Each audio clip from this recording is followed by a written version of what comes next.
Hi, everybody. Welcome to Stop Being Sold, a community of informed consumers who are sick and tired of being sold financial products they don't understand or need. So if you're sick and tired of being a transaction, go ahead and hit that subscribe button so you never miss another video from us. My name is Michelle, and this is Brian. How's it going, everyone?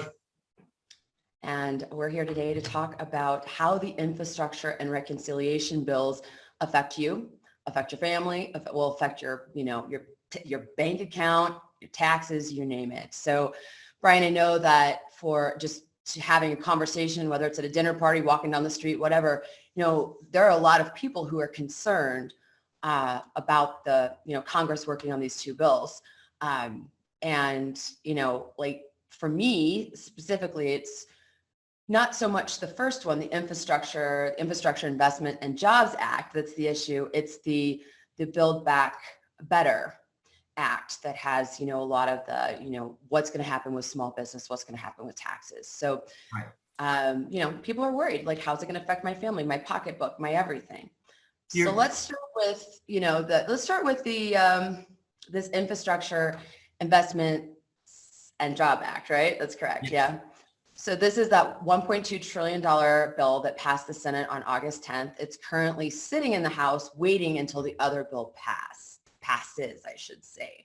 Right. In since it passed the Senate and I will tell you, this one here, let's talk about the infrastructure first, because there's not many people in the United States that can truly say that having this bill, bipartisan bill, they've tried to push this bipartisan bill for decades now. Right, like 30 years, right? Almost. Yeah, like 30 years. They're trying to, back and forth. Both parties have tried to pass it. They really need to do this together. But let me ask you, do you know of anybody that here in the United States could actually argue the fact that we need better bridges, better roads, better transportation systems, and clean water? Right, and it's also high-speed internet too, as well. Internet, like infrastructure in general. Huge. And think about this. Think of the states. We're privileged here, being right outside of a major metroplex here in Dallas. For me, I don't have much problems with high-speed internet, but I have family in the state of West Virginia. And I went there to a funeral last year during the COVID, everything that was breaking out and everything, and went to a funeral there. There was literally zero internet in this area. And remember how all the kids had to go home and they were being homeschooled?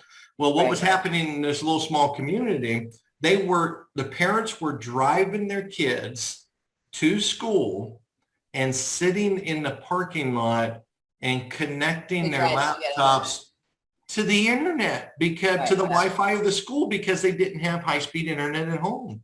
So imagine trying to teach your kids do homeschooling with your kids while you have the other kids in the car, and it's like it was a disaster. And so truly, there's a lot of good things inside this bill that truly both parties should try to pass. And right now it's sitting in the House. It's already passed the Senate, bipartisan, and we're waiting on it to pass. Originally, this was supposed to be voted on by September 27th.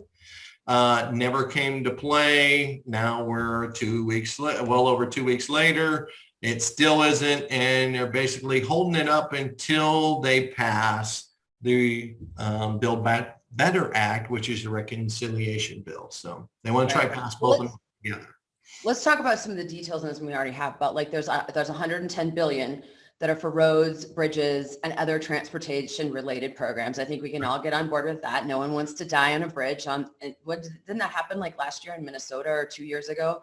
Well, bridge, it's the bridge in crossing over the Mississippi River right outside of Memphis, which is a major traffic. And I've traveled that road many a times, and I had to go 2 hours out of my way on a trip just to get past there. So think of all the transportation, that's being lost And the businesses that are being hurt by this, I think at one time they said it was costing over $25 million a day in lost revenue. Well, that's and it's a major hub through there. Yeah, hub. absolutely.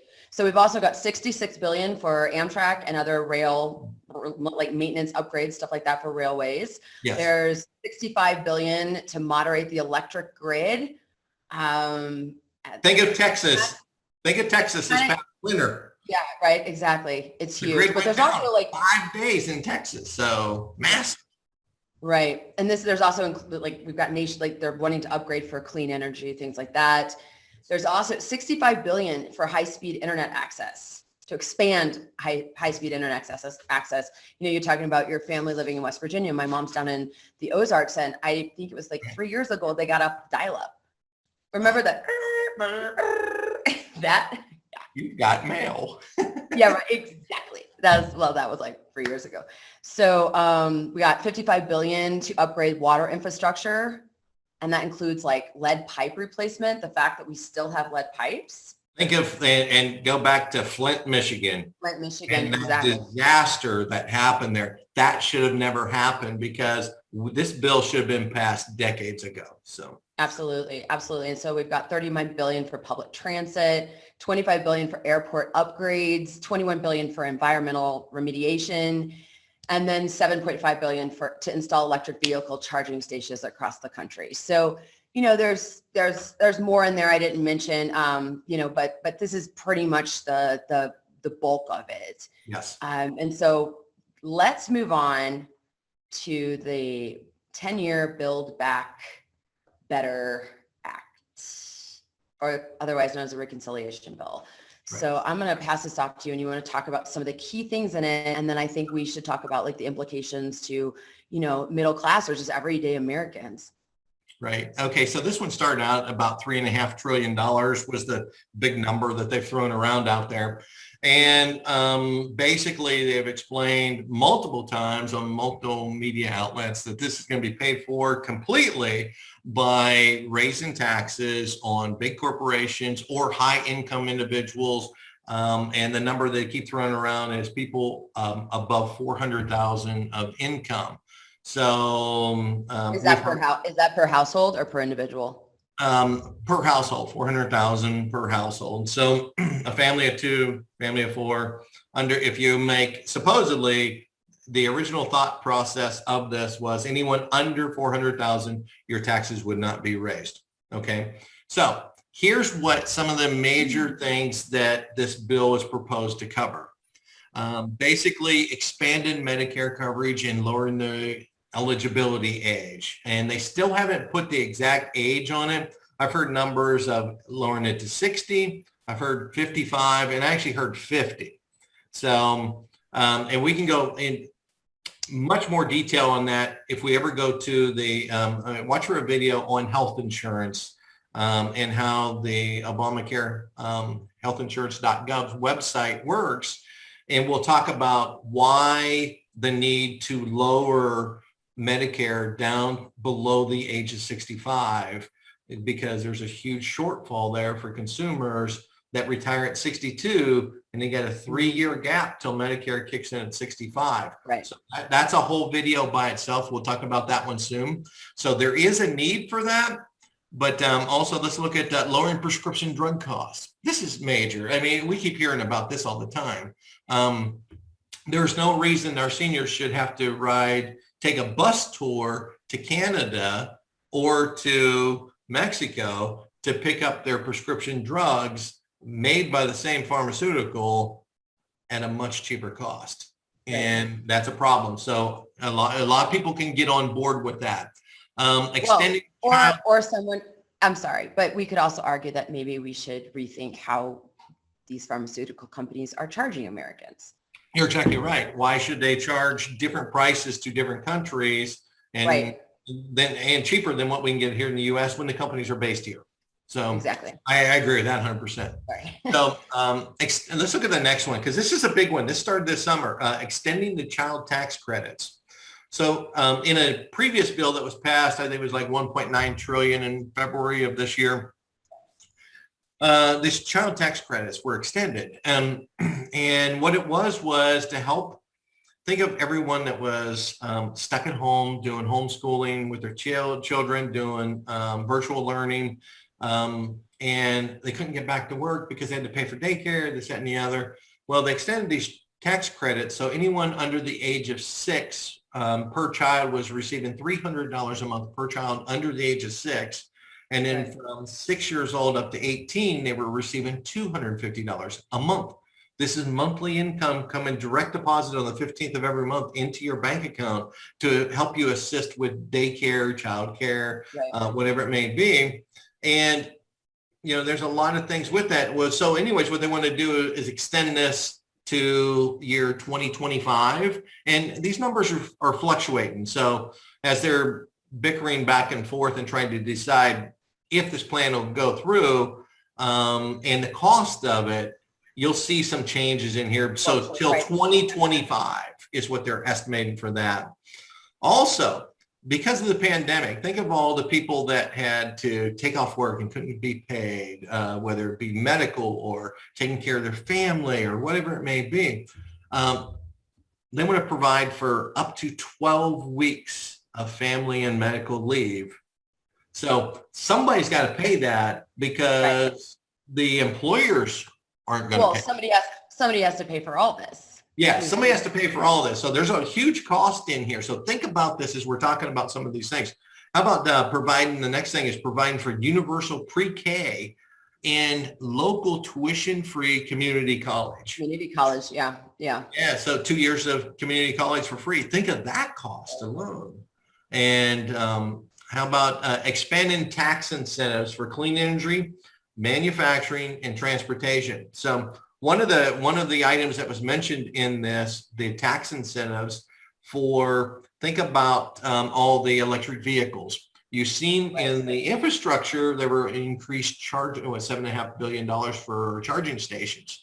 Well, if you're making all these electric vehicles, to truly make it to where people can actually travel with these vehicles, you need more charging stations. Okay. Right. But now they're going to give tax incentives. I've heard as high as $11,500 to buy an electric vehicle, but only $7,500 tax incentive if the vehicle was made in a non-union plant. To me, that's an issue there because you're picking and choosing who the winners are going to be in this process. So I'm sure you're going to see some back. You can definitely, a lot of this, you can see who lobbied hard. Right. This is all about lobbying and what is done. Why is just a quick stat, why is one of the fastest growing communities in the United States around the DC Metroplex because of the high cost of, look, they got to bring all these people in. There's a lot of lobbying. They need places to stay, this, that, and the other. So, but also clean energy. We can all agree on clean energy. We all want that. But what is the cost to that? And what does the transition look like? Well, and what is the transition? Let's just take since the last election, what has happened in our cost of energy in the last 12 months? Right, oil gas, costs, natural gas. I saw the most. I don't even remember what it was. I should have written it down. It was over 100% increase in natural gas. Natural gas alone this year, right? Unbelievable. Plus, think about the gas price at the pump. What are you paying at the pump today? I know for a fact that right near the election last year in November, we was roughly $1.65 a gallon. Right. As of last night, it was $2.97 a gallon. Okay. Yeah, but there's some. I've got friends paying over $5 in certain parts of the country. Right, and I'm in Texas, so I know California is well over $5 right now. Yeah. So and unfortunately, not to derail, we want to keep this about the main thing, but my big concern is those gas prices are being passed on to consumers when it comes to trucking, and we've got supply chain issues. We've got a very fragile supply chain, and it's all being passed down to our listeners, people like you, people like me. Yes, you consumers, all of us will be paying for it. no matter, Right. it doesn't, this is not a party issue. No.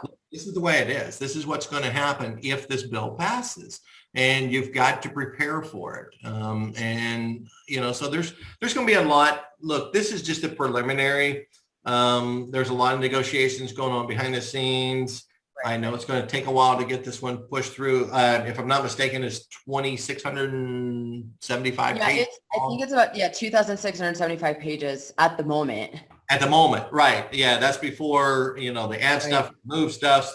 So just the starting point. So think of how long it takes just to read that. And has everyone voted on this actually read this bill yet? So I guess one of my biggest pet peeves in any process out there is I truly believe that if you're going to vote on something, you truly must be able to read the bill and understand it, not just the cliff notes or whatever they want to call it, the highlights. We need to understand this. Today, we're just covering the highlights of it and how will this affect you personally? Right. So one thing that really was, interesting to me, I haven't read the bill, full disclosure. I have not sat down and read the whole thing. Not yet, at least. And Brian, I read some of these bills quite a bit. But what really stood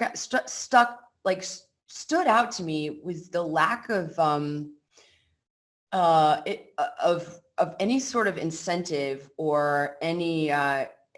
There are incentives in here, but not a lot for small business, for middle class. Like it focuses a lot on the low income, and then which is I get it. We need help, but people need help.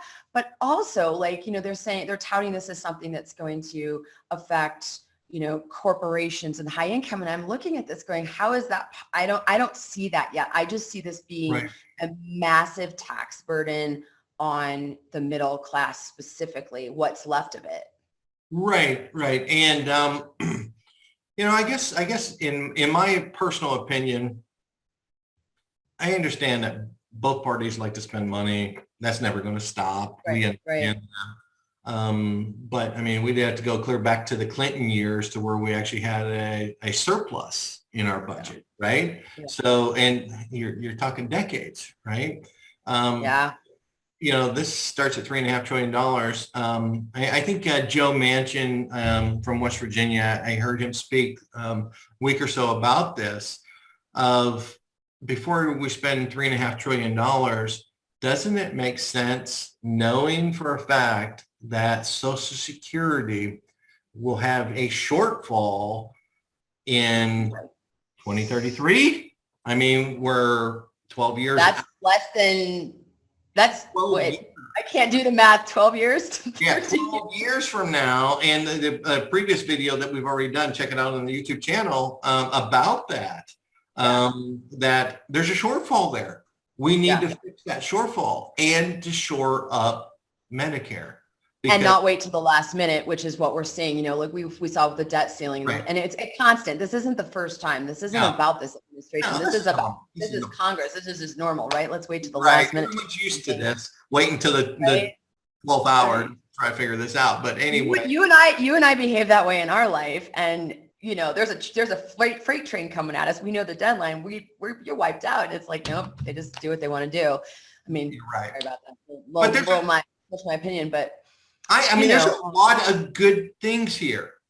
Yeah. But the infrastructure especially, and I think it's yes. Just go, and I understand why they're not passing it. I get they're wanting to attach this so they will get the second one through. But I do think I don't want my family dying on the roads because a bridge has not been serviced in however long. And those poor parents, poor children in West Virginia going to that school to get internet, but poor parents. How are you supposed to make a living? How are you supposed to provide if you're sitting in a parking lot with your child, Right. And I watched it. I watched it and I'm like, there is no. And it's not like you could just be like, here are the keys, keep the car warm. Like I'm going to work. Like who wants to give a 6-year-old a car? No. No, but, I really thought about that, how privileged I was to be in a large city that had full internet access. But when you step back and you go into a community like that, this stuff is needed. There is no way in the 21st century that the United States, anywhere in the United States, should not have good infrastructure in place. 100%. Especially if we want to lead in technology, Yeah. if we want to lead in sciences and math and things like that, I mean, it's important. It's very important. And I am sure every one of us would be willing to help offset the cost of this infrastructure bill. And there's some provisions inside there. I mean, I've seen some of the breakdown of how this was going to be paid for. And, multiple ways they described it without going after the wealthiest. But so, I mean, there are a lot of issues there that I agree on and don't agree on. One is, why would you charge more taxes to somebody that smokes inside this to help pay for this bill, or somebody that vapes?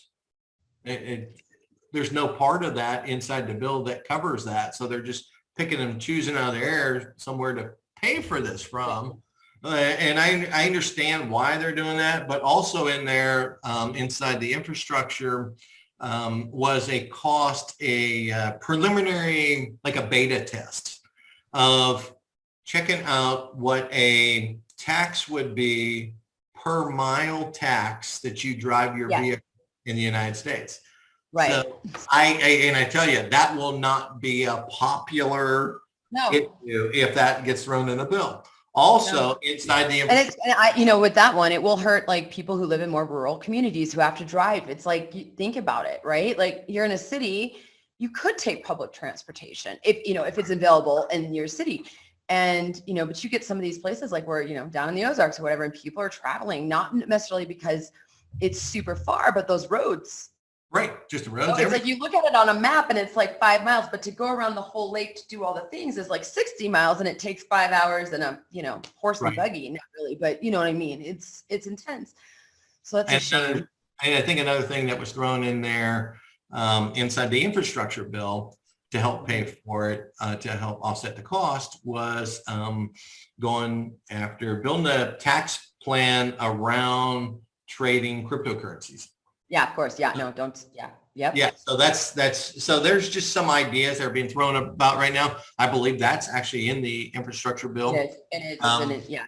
So, the infrastructure bill itself is pretty much set in stone, real close to a finalization. It's just Build Back Better. House right now. If it passed the House right now, it would be signed as a bipartisan agreement, and the president would sign it.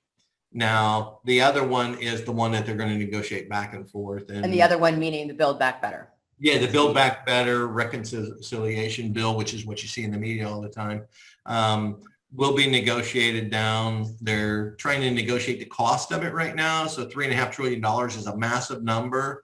Remember, that is spread out over a 10-year period. Right.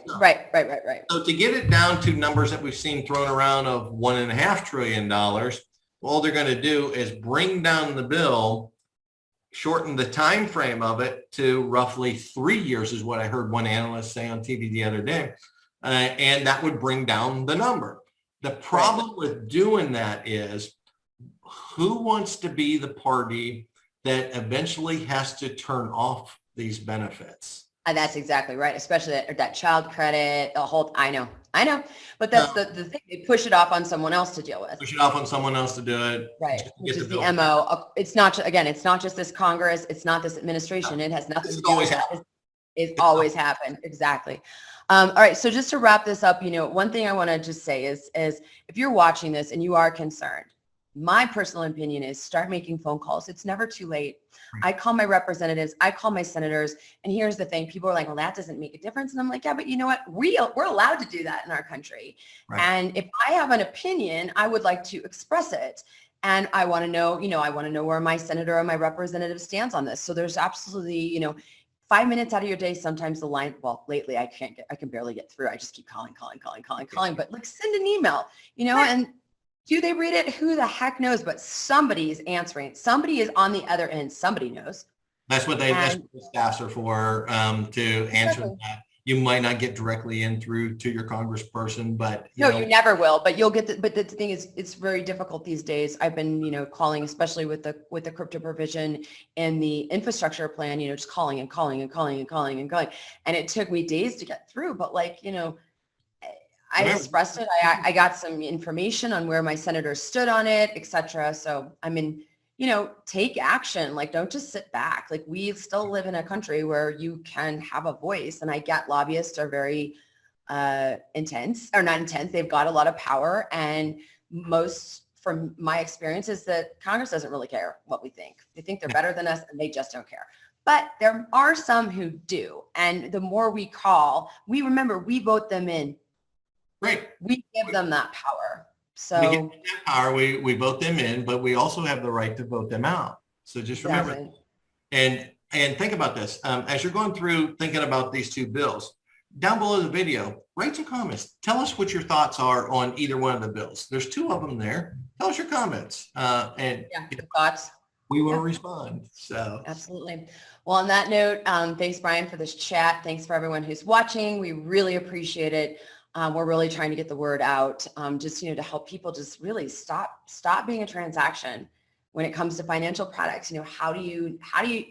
What do you need to know in order to make the best financial decision for your family's future and your future? So that's what we're here to do every day. And our site, Stop Being Sold, check it out. And also, if you liked this video, we'd appreciate the like and also subscribe. So on that note, thank you. Appreciate it. Thanks, everyone. Have a great day. Bye.